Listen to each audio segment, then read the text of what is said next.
Students, 12th class unit second के अंदर आज हमारा वीडियो लेक्चर रहेगा।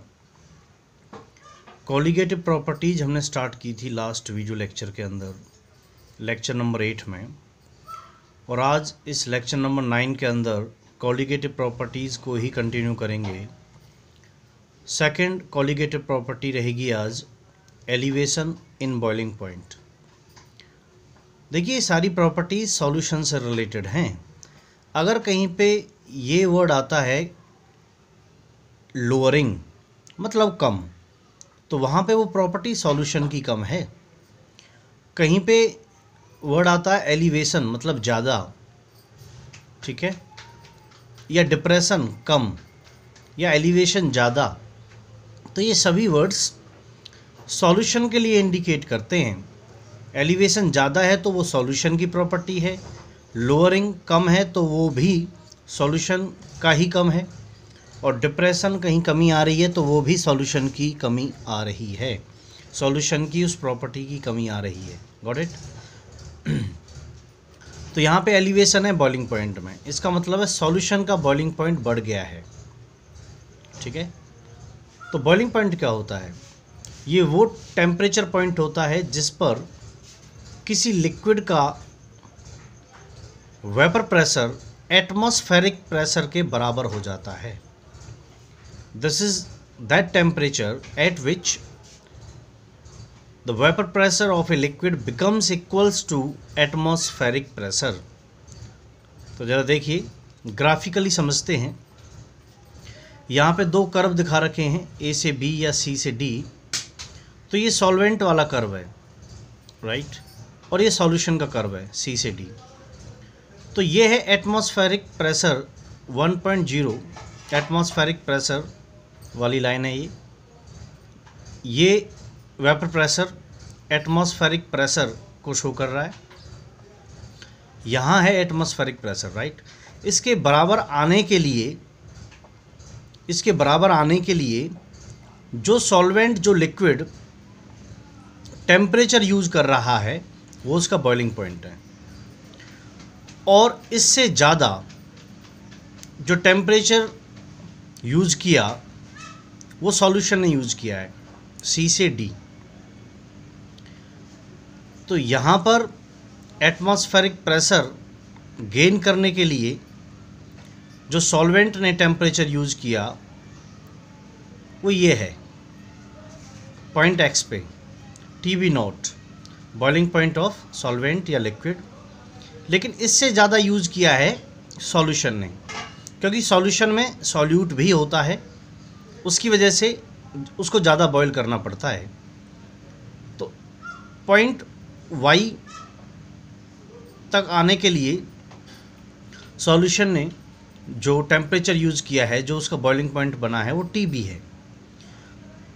तो जाहिर सी बात है, यहाँ पे जो बॉइलिंग पॉइंट है वो सॉल्यूशन का ज़्यादा हुआ। तो इन दोनों का जो चेंज हुआ है, जो चेंज इन बॉइलिंग पॉइंट है, या जिसको हम एलिवेशन इन बॉइलिंग पॉइंट बोलेंगे, वो डेल्टा टी बी से शो करेंगे। मतलब मैं फिर वही बात रिपीट करूँगा कि यहाँ पे अगर एलिवेशन इन बॉइलिंग पॉइंट लिखा है तो एलिवेशन मतलब बढ़ोतरी ज़्यादा, तो इस सॉल्यूशन के बॉइलिंग पॉइंट में बढ़ोतरी है, सॉल्यूशन का बॉइलिंग पॉइंट ज़्यादा है।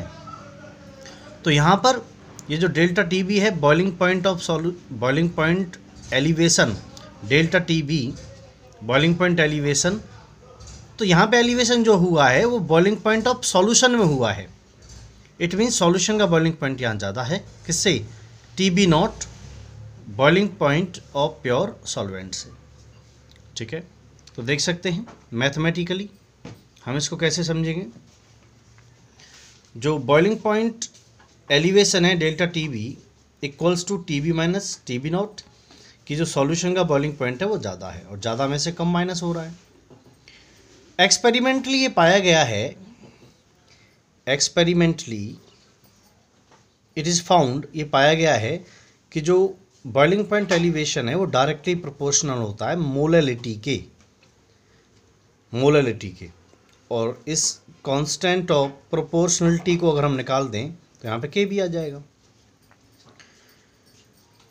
यहाँ स्मॉल एम मोललिटी है और के बी क्या है, molal boiling point elevation constant, या हम इसको मोलल बॉइलिंग पॉइंट कांस्टेंट कहेंगे, या फिर ये फेमस है इस नाम से एब्यूलियोस्कोपिक कांस्टेंट। प्रीवियस बोर्ड एग्जाम्स में काफ़ी बार ये क्वेश्चन आया है, इसकी डेफिनेशन पूछी गई है एब्यूलियोस्कोपिक कांस्टेंट के बी। अगर हम स्मॉल एम मोललिटी को 1 कर दें, if that is equals to 1, तो डेल्टा टी बी जो बॉइलिंग पॉइंट एलिवेशन है वो डायरेक्टली किसके इक्वल हो जाएगा, एब्यूलियोस्कोपिक कांस्टेंट के। और यहाँ में आसानी होगी के बी की डेफिनेशन फाइंड आउट करने में। बिल्कुल आराम से कह सकते हैं कि के बी इज़ डिफाइंड एज, के बी को कैसे डिफाइन करेंगे, के बी इज़ डिफाइंड एज, ये क्या है, ये एलिवेशन इन बॉइलिंग पॉइंट ही तो है। So K b is defined as elevation in boiling point, कब, जब सॉल्यूशन 1 मोलल हो, for 1 molal solution. This is as simple as that.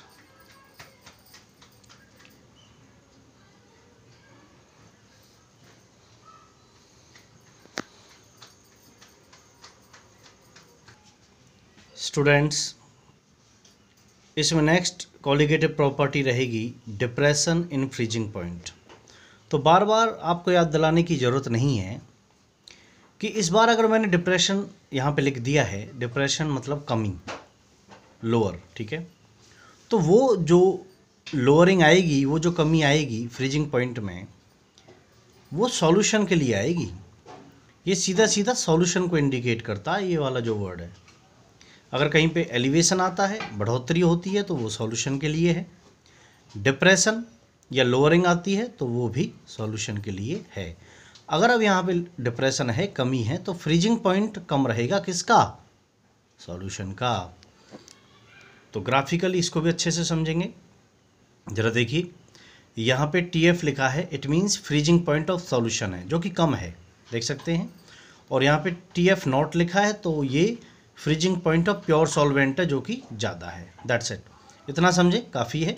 इन दोनों का डिफरेंस डेल्टा TF रहेगा। डिप्रेशन इन फ्रीजिंग पॉइंट, इसको हम फ्रीजिंग पॉइंट डिप्रेशन बोल सकते हैं।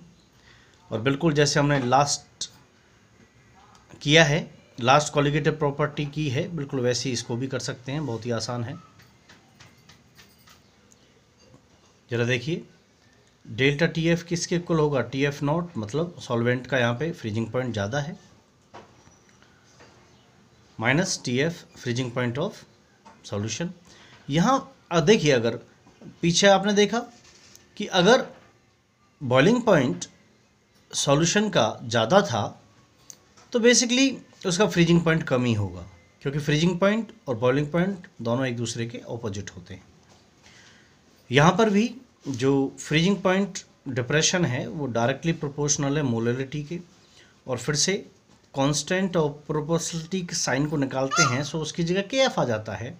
KF यहाँ पे अगेन क्या है, molal freezing point depression constant है, या फिर इसको एक फेमस नाम दिया गया है कार्योस्कोपिक कांस्टेंट। एग्जाम्स में, प्रीवियस एग्जाम्स में कई बार आया है कार्योस्कोपिक कांस्टेंट। इसकी भी डेफिनेशन को ड्रॉ करना बहुत ही आसान है, डेफिनेशन को डिफाइन करना बहुत ही आसान है। अगर स्मॉल m मोललिटी 1 के बराबर होती है, अगर हम उसको 1 के बराबर रखते हैं, तो डेल्टा TF जो कार्योस्कोपिक कांस्टेंट के बराबर आ जाएगा। कि डेल्टा TF क्या है, जो इन दोनों का डिफरेंस है वो कार्योस्कोपिक कांस्टेंट के बराबर होगा। तो ये इसके बराबर है। It means KF is defined as depression in freezing point. Delta TF क्या है, डिप्रेशन इन फ्रीजिंग पॉइंट, उसी के बराबर तो है KF। तो KF की डेफिनेशन क्या होगी, KF is defined as depression in freezing point, जो कि डेल्टा TF होता है। कब होता है, जब मोललिटी या 1 मोलल सॉल्यूशन हो।